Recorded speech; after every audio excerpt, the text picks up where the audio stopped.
Hello, and welcome to this new story. A story of failure, of fear, of dreams that were almost lost before they even began. This is not a story from a movie. This is real. This is the story of a man who had nothing. No confidence, no fluency, no proper English.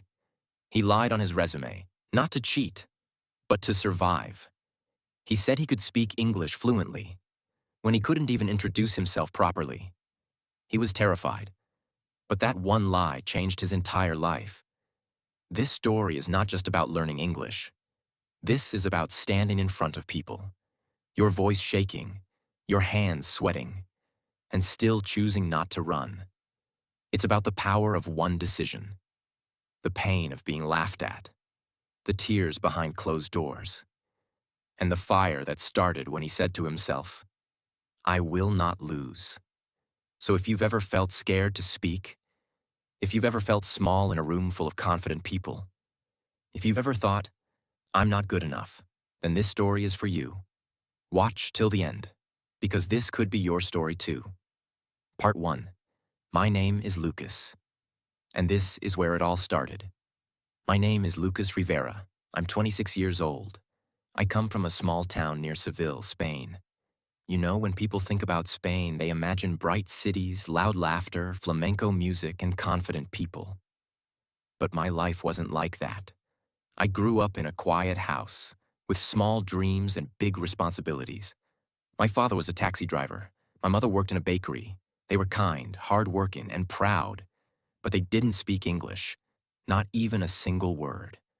In our home, everything was in Spanish. The food, the songs, the prayers, the problems. As a child, I didn't even think English was important. I used to say, "I'll never leave Spain. Why should I care?" But deep inside, I had a dream. A dream I was afraid to say out loud. I wanted to live in New York, the city of lights, the city where smart people live, where confident people speak beautiful English and chase impossible dreams. That city was in my wallpaper, on my notebooks, in my mind, but not in my plan. Why? Because I didn't believe I belonged there.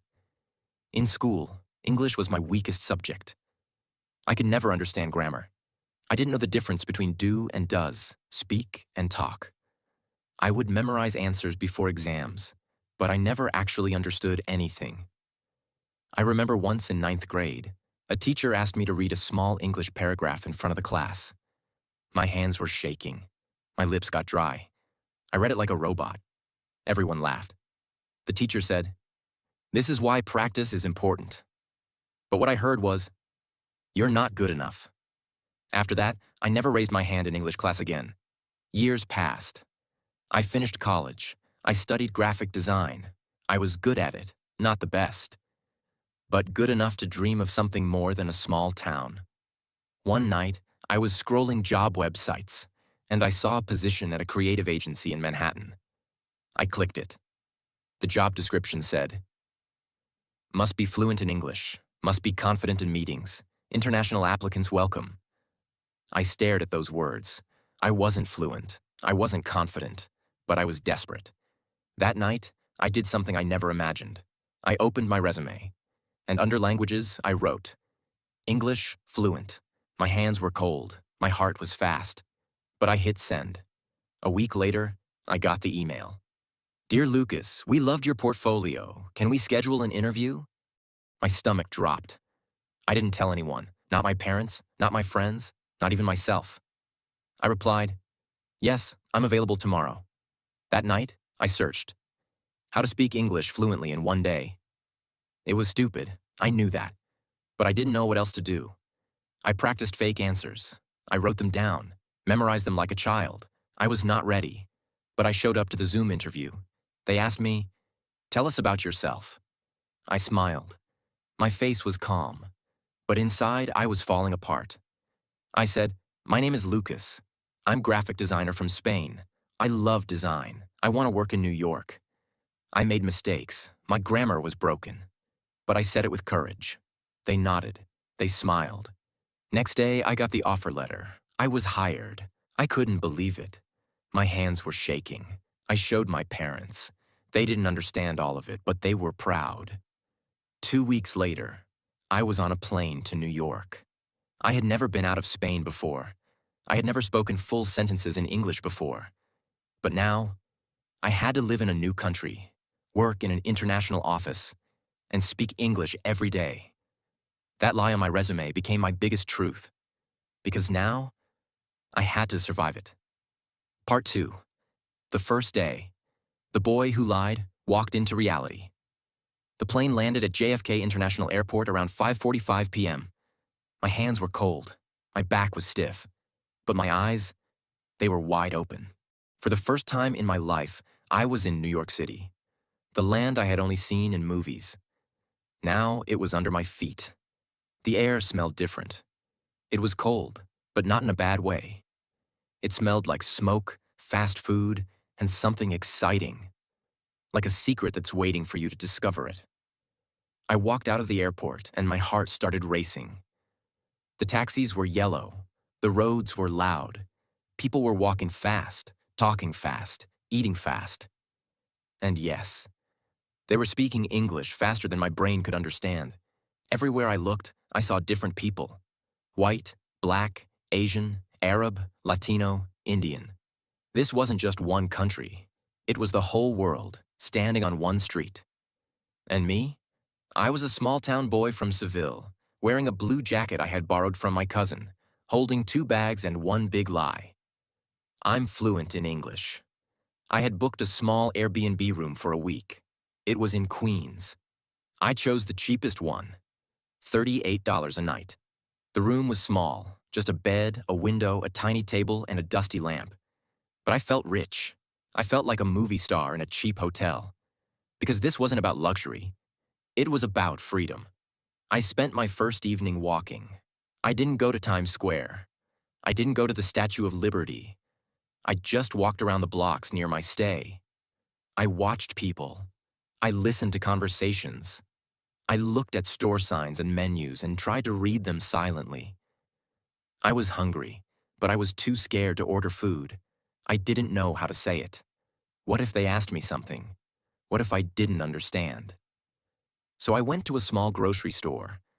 I picked up a sandwich, a packet of chips, and a can of soda. The total was $8.90. I gave $10. The man at the counter said something fast like, "You want a bag?" I froze. What did he say? I smiled nervously and said, "Sorry, English not good." He rolled his eyes. "Bag? You want bag?" This time I understood. I nodded. He threw my things in a bag and said nothing else. I walked out, embarrassed. That night I sat on the bed. I ate my sandwich in silence, and I thought, what am I doing here? I had my first panic attack that night. Not the dramatic movie one, just small and quiet. Tears came. I tried to hide them. From who? I don't know. Maybe from myself. I whispered to myself, "You said you're fluent. Tomorrow is your first day at work. What if they find out? What if they fire you? What will you do?" The next morning, I woke up at 6 a.m. I took a shower. I used my own towel because the Airbnb one looked old. I wore a simple white shirt, black jeans, and my only pair of office shoes. I had no winter coat, so I wrapped a scarf around my neck like armor. I took the subway for the first time. It was loud, crowded, confusing. I kept checking Google Maps every 2 minutes. I missed my first train. Then I stood on the wrong side of the platform. Then I got off at the wrong stop. Finally, I reached my office building in Manhattan. It was beautiful. Tall glass windows, a golden logo on the door, people in clean suits and powerful shoes. My heart was thumping like a drum inside my chest. I walked to the reception. The lady smiled and said something fast. I didn't catch all the words. Something like, "Hi, welcome, name and appointment, please?" I smiled. "My name Lucas, first day today." She typed something. "Ah, Lucas Rivera. Yes, you're with creative team, 12th floor." I nodded. I didn't say anything else. I didn't even say thank you, because I was afraid I'd mess up. The elevator ride was long, not because of the time, but because of my thoughts. Will they know? Will they laugh? Will they understand my accent? The doors opened. A woman in a black blazer greeted me. "Hi, Lucas. Welcome. I'm Sarah, your team lead. Come, I'll show you around." She was warm, friendly, confident. She spoke fast, but with a smile.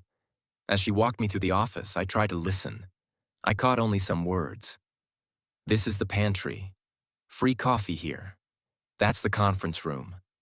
Our creative team sits here." I kept nodding like I understood everything, but inside, I was drowning. Then we reached my desk. It was clean, modern. There was a small welcome card with my name on it. "Lucas Rivera, welcome to NYC." My eyes watered again. Not because I was sad, but because I had made it here. Somehow, with broken English, with fear in my heart. But I was here. I sat down, opened my laptop, pretended to look busy. Then came the real test. At 10:30 a.m., we had the team meeting. 6 people, all native speakers, fast, fluent, funny. They were joking, laughing, sharing ideas, throwing words like, "Let's circle back. Maybe we can pivot. What's the vibe we're going for?" I didn't know what any of those meant. My hands were cold. My lips were dry. I said nothing. Then Sarah said, "Lucas, what do you think?" Time stopped. I looked up. I opened my mouth, and nothing came out. Then I forced myself. I think design is nice, but maybe a little more bright." Silence. Then one guy said, "Yeah, I see what you mean. Add more color, right?" I nodded fast. Yes, more color." The meeting moved on. No one said anything, but I knew they noticed. My words were broken. My grammar was basic. I sounded like a beginner. And I was. After the meeting, I went to the bathroom. I looked at myself in the mirror, and I said, "You have 2 choices. Be scared forever, or become fluent, become fearless, even if it takes time." That day, I made a decision. I would no longer be Lucas from a small town. I would become Lucas, the man who taught himself English from zero, who changed his life word by word, sentence by sentence. That night, I didn't go out. I didn't call my family. I sat in my small Airbnb room. I opened a notebook, wrote on the top, "Mission, English fluency," and I wrote a plan. Wake up at 5 a.m. every day. Watch 1 hour of English videos with subtitles. Repeat what I hear. Write 5 new sentences daily.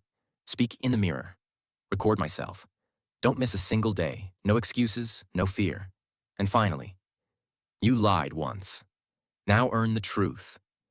That was the first day, and it changed everything. Part 3. From silence to voice. The days that changed me. I woke up the next morning at 5 a.m. It was dark outside. The room was cold. The heater in my Airbnb made a strange sound like an old man coughing. I pulled the thin blanket off me, sat up, and rubbed my eyes. I was tired. I had slept only 4 hours. My body said, "Sleep more." But my mind screamed, "No, you made a promise last night. Wake up. Start now." So I stood up. I took a deep breath and said out loud, "Good morning, Lucas. Today, we begin." It was my first morning training myself in English. I made a cup of coffee in the small shared kitchen. The coffee was bitter, but I didn't care. I was hungry, but I didn't eat. I only had one goal: become fluent in English, whatever it takes. I opened YouTube on my phone. I searched English conversation with subtitles. I found a video of 2 friends talking in a coffee shop. One was saying, "Hey, long time no see. How have you been?" The other said, "I've been great, just busy with work. You know how it is." I paused, rewound, played again. "Hey, long time no see." I repeated it out loud. "Hey, long time no see." Again.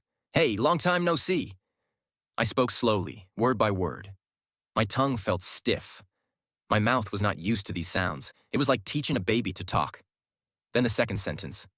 "I've been great, just busy with work." I broke it into small parts. I have been great. I've been great, busy with work.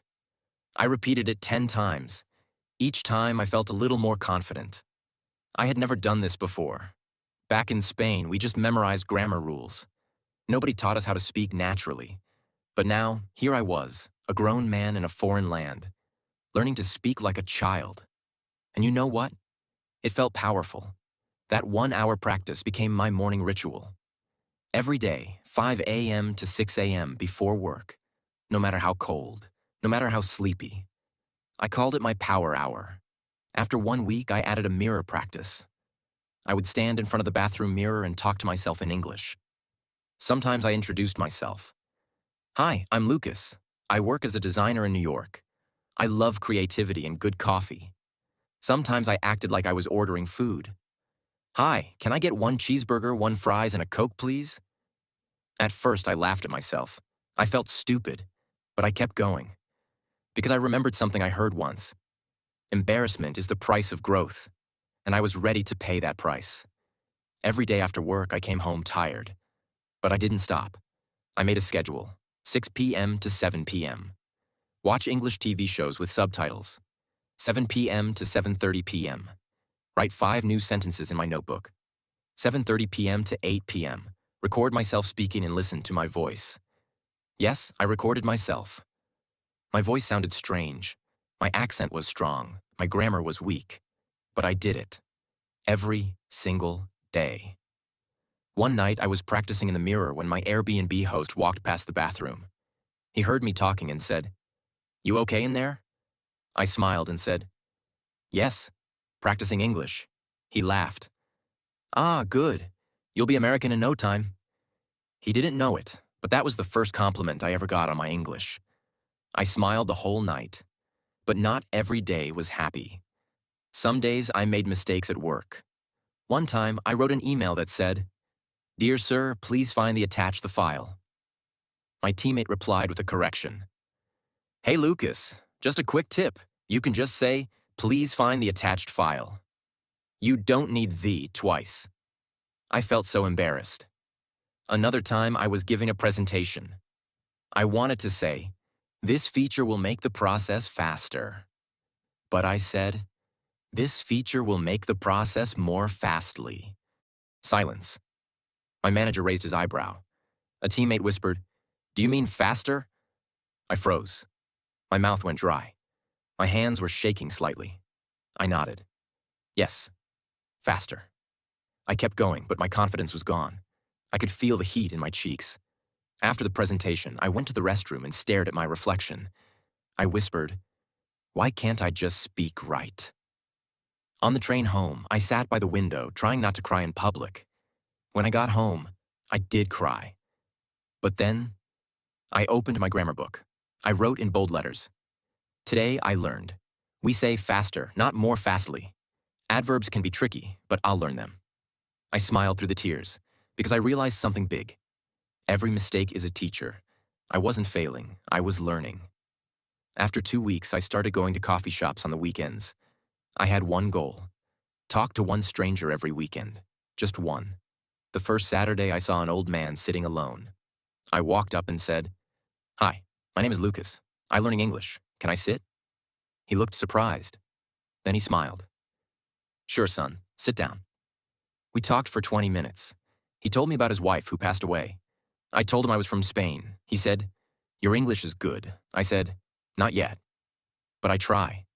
He gave me a thumbs up and said, "Keep trying. You'll get there."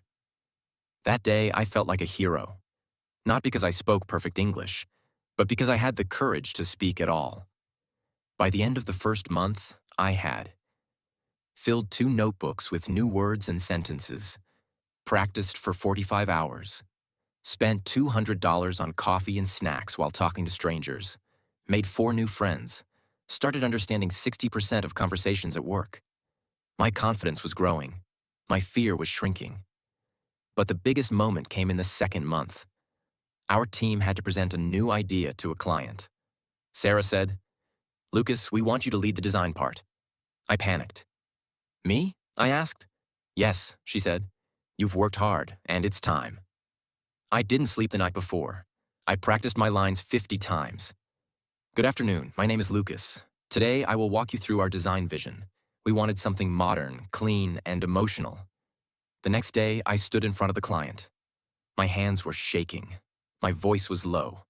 But I kept going. And you know what? I did it. I made mistakes, yes. I forgot one sentence, yes. But I didn't stop. I finished. And when I looked up, they were clapping. My manager smiled. The client said, "Great presentation." Loved the color story. I walked out of that meeting with my chest out, shoulders high, and tears in my eyes. Because in that moment, I wasn't Lucas the liar anymore. I was Lucas, the English speaker, the warrior, the man who didn't give up,